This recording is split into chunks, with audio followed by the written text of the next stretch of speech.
సంస్కరణలు మారుతున్న కాలానికి అనుగుణంగా సాంకేతిక విప్లవంలో తెలంగాణ రాష్ట్రాన్ని కూడా ముందుకు తీసుకుపోవాలని 13 రోజులు విదేశీ పర్యటన ముగించుకొని నిన్న రాత్రి విచ్చేసినటువంటి గౌరవ ఉప ముఖ్యమంత్రి భట్టి విక్రమార్క గారికి, వేదిక మీద ఉన్నటువంటి పెద్దలందరికీ పేరు పేరున ఇక్కడ విచ్చేసినటువంటి కుటుంబ సభ్యులకు, వెంకటస్వామి గారి అభిమానులందరూ కూడా పేరు పేరున నమస్కారాలు తెలియజేస్తాను.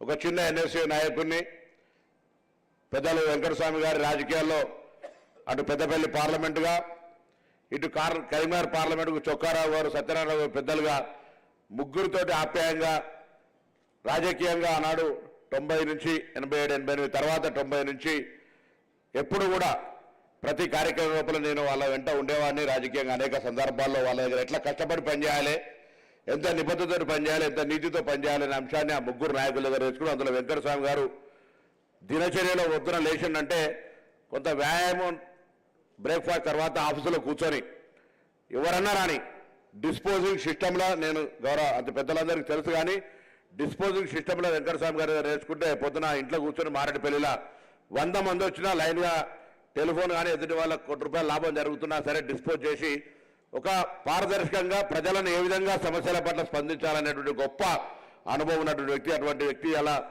మనకు వెంకటస్వామి గారి దగ్గర రాజకీయం నేర్చుకోవాల్సినటువంటి ఆయన అనుభవాన్ని జీవితంలో పిల్లలందరూ ఎవరు వచ్చినా సశక్తి అందరూ కూడా రాజకీయంగా సపోర్ట్ ఉండాలి, లేకపోతే అట్లుండాలి ఇట్లుండాలి. కానీ వెంకటస్వామి గారు చూసిన తర్వాత రాజకీయంగా శ్రమ పడితే అవకాశం వస్తుందనేటువంటి స్ఫూర్తి పొందినటువంటి వాళ్ళు మేము కూడా, మాకేం రాజకీయ కుటుంబాల నుంచి రాలేదు.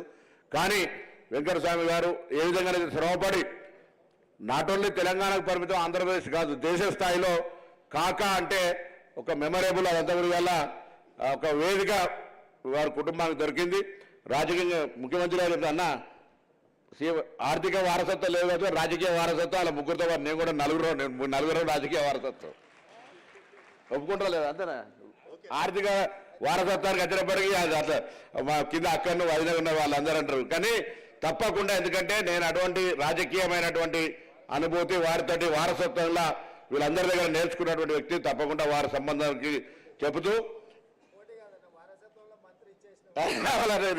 దానికి దీనికి కోట.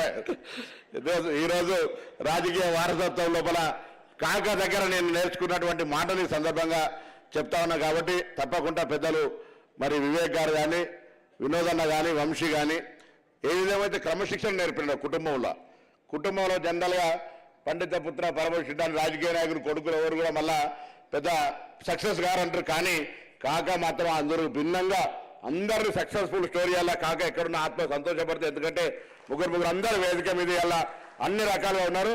అలా మీరు కూడా గొప్ప మనసు చేసుకొని ప్రభుత్వానికి సంబంధించి కార్యక్రమాలు కావచ్చు, మిగతా అన్ని విషయాల్లో అన్ని రకాల కార్యక్రమాలు తీసుకొని పోతున్నారు. కొంత మీ అందరి భాగస్వామ్యం కూడా ఉండాలని సందర్భంగా కోరుకుంటూ మరొకసారి కాకకు ప్రత్యక్షంగా అనేక సందర్భాల లోపల వారితో కలిసి ఉద్యమాలు కావచ్చు, లేదా ప్రభుత్వంలో కావచ్చు అనేక సందర్భాల్లో వారితో ప్రయాణం